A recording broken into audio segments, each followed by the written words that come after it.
ಮಲ್ಲಿಗೆ ಮಾಡೋ ಚಾನಲ್ಗೆ ಸ್ವಾಗತ. ಇವತ್ತು ನಾನು ಪರಡಿ ಪಾಯಸ ಹೇಗೆ ಮಾಡೋದು ಎಂಬುದನ್ನು ತೋರಿಸ್ಕೊಡ್ತಿದ್ದೇನೆ. ಅದಕ್ಕಿಂತ ಮೊದಲು ನನ್ನ ಚಾನಲನ್ನು ಹೊಸದಾಗಿ ನೋಡ್ತಿರೋರು ಮತ್ತು ಸಬ್ಸ್ಕ್ರೈಬ್ ಮಾಡದಿರೋರು ಪ್ಲೀಸ್ ಸಬ್ಸ್ಕ್ರೈಬ್ ಮಾಡಿ, ಹತ್ತಿರದಲ್ಲಿ ಬರುವಂತಹ ಬೆಲ್ ಬಟನನ್ನು ಒತ್ತಿ. ಆಗ ನಾನು ಮಾಡಿರುವಂಥ ವಿಡಿಯೋಗಳು ನೇರವಾಗಿ ನಿಮ್ಮನ್ನು ತಲುಪ್ತದೆ. ಇವತ್ತು ಪರಡಿ ಪಾಯಸ, ಇದೊಂದು ಟ್ರೆಡಿಷ್ನಲ್ ರೆಸಿಪಿ, ತುಂಬ ಹಳೆಯ ಪಾಯಸ, ಅಂದರೆ ಹಳೆಯ ಶೈಲಿ. ಅದನ್ನೀಗ ಹೇಗೆ ಮಾಡೋದು ಎಂಬುದನ್ನು ನೋಡೋಣ. ಇಲ್ಲೀಗ ನಾನು ಅಕ್ಕಿ ಹಿಟ್ಟು ತಗೊಂಡಿದ್ದೇನೆ. ಇದು ನಾರ್ಮಲ್ ಅಕ್ಕಿ ಹಿಟ್ಟು, ಅಂದರೆ ಅಂಗಡಿಯಲ್ಲಿ ಸಿಗುವಂಥ ಅಕ್ಕಿ ಹಿಟ್ಟನ್ನು ತಗೊಂಡಿದ್ದೇನೆ. 1 ಕಪ್ ಅಕ್ಕಿ ಹಿಟ್ಟನ್ನು ತಗೊಂಡಿದ್ದೇನೆ. ಪಾತ್ರೆ ತಗೊಳ್ಳಿ, ಅದಕ್ಕೆ ಈ ಅಕ್ಕಿ ಹಿಟ್ಟನ್ನು ಹಾಕ್ಕೊಳ್ತಾ ಇದ್ದೇನೆ. ರುಚಿಗೆ ಸ್ವಲ್ಪ ಉಪ್ಪನ್ನು ಹಾಕ್ಕೋಬೇಕು.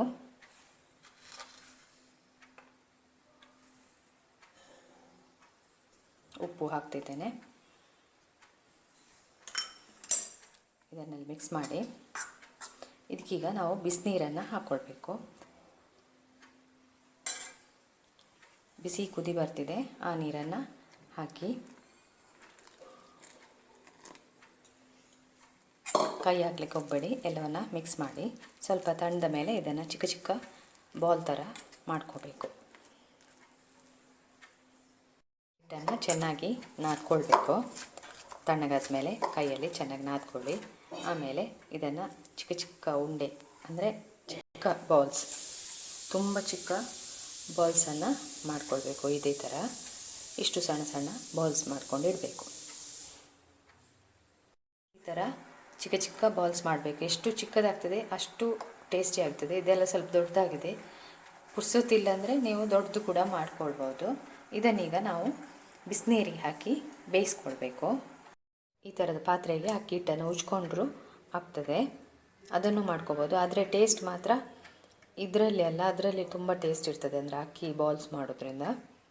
ಇಲ್ಲಿ ನೋಡಿ, ಒಂದು ಪಾತ್ರೆಯಲ್ಲಿ ಸ್ವಲ್ಪ ನೀರು ಹಾಕ್ಕೊಂಡಿದ್ದೇನೆ, ಅಂದರೆ 1-2 ಗ್ಲಾಸ್ ನೀರು ಹಾಕ್ಕೊಂಡಿದ್ದೇನೆ. ಅದು ಒಳ್ಳೆ ಬಾಯ್ಲ್ ಆಗಬೇಕು, ಒಳ್ಳೆ ಕುದಿ ಬರ್ತಿದೆ.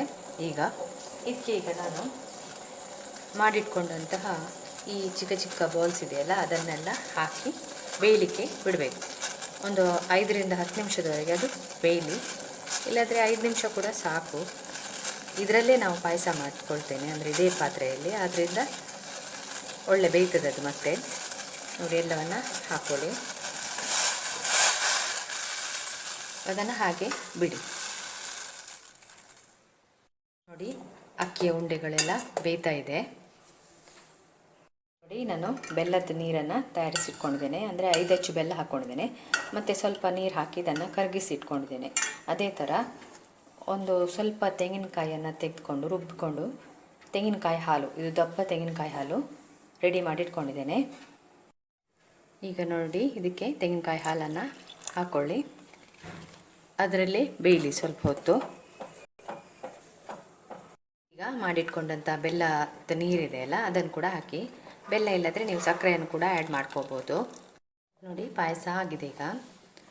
ಇದಕ್ಕೀಗ ಏಲಕ್ಕಿ ಪುಡಿಯನ್ನು ಮೇಲೆ ಉದುರಿಸಿ ಒಳ್ಳೆ ಘಮ ಬರ್ತದೆ. ಎಲ್ಲವನ್ನು ಮಿಕ್ಸ್ ಮಾಡಿ. ನೋಡಿ, ದಪ್ಪ ಕೂಡ ಆಗಿದೆ. ಒಂದು ವೇಳೆ ನಿಮಗೆ ತೆಂಗಿನಕಾಯಿ ಹಾಲಿದ್ದು ತೆಗಿಲಿಕ್ಕೆ ಆಗಲಿಲ್ಲ ಹೇಳಿದರೆ ಪ್ಯಾಕೆಟ್ ಹಾಲು ಕೂಡ ಯೂಸ್ ಮಾಡ್ಬೋದು. ಆದರೆ ಟೇಸ್ಟ್ ಮಾತ್ರ ತೆಂಗಿನಕಾಯಿ ಹಾಲು ಹಾಕಿದರೆ ನೋಡಿ ತುಂಬ ಟೇಸ್ಟಿಯಾಗಿರ್ತದೆ. ಈಗ ಆಗಿದೆ. ಈಗ ಗ್ಯಾಸನ್ನು ಆಫ್ ಮಾಡಿಕೊಳ್ಳಿ. ಪಾಯಸವನ್ನು ನಾನು ಕಪ್ಪಿಗೆ ಹಾಕ್ಕೊಳ್ತಾ ಇದ್ದೇನೆ. ತುಂಬ ಟೇಸ್ಟಿಯಾಗಿರ್ತದೆ, ಮಾಡಿ ನೋಡಿ. ಮಾಡಲಿಕ್ಕೂ ಸುಲಭ. ಇದಕ್ಕೆ ದ್ರಾಕ್ಷಿ ಎಲ್ಲ ಹಾಕೋಬೋದು, ಆದರೆ ಇದ್ರ ಟೇಸ್ಟು ಸಿಗೋದಿಲ್ಲ ನಿಮಗೆ ಅಂತ ನಾನು ಹಾಕ್ಕೊಳ್ಳಿಲ್ಲ ದ್ರಾಕ್ಷಿಯನ್ನೆಲ್ಲ. ನೀವು ಬೇಕಾದರೆ ಡ್ರೈ ಫ್ರೂಟ್ಸ್ ಎಲ್ಲ ಆ್ಯಡ್ ಮಾಡ್ಕೋಬೋದು. ಇದಕ್ಕೆ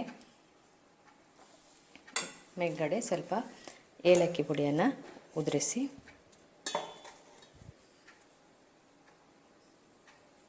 ಸರ್ವ್ ಮಾಡಿ.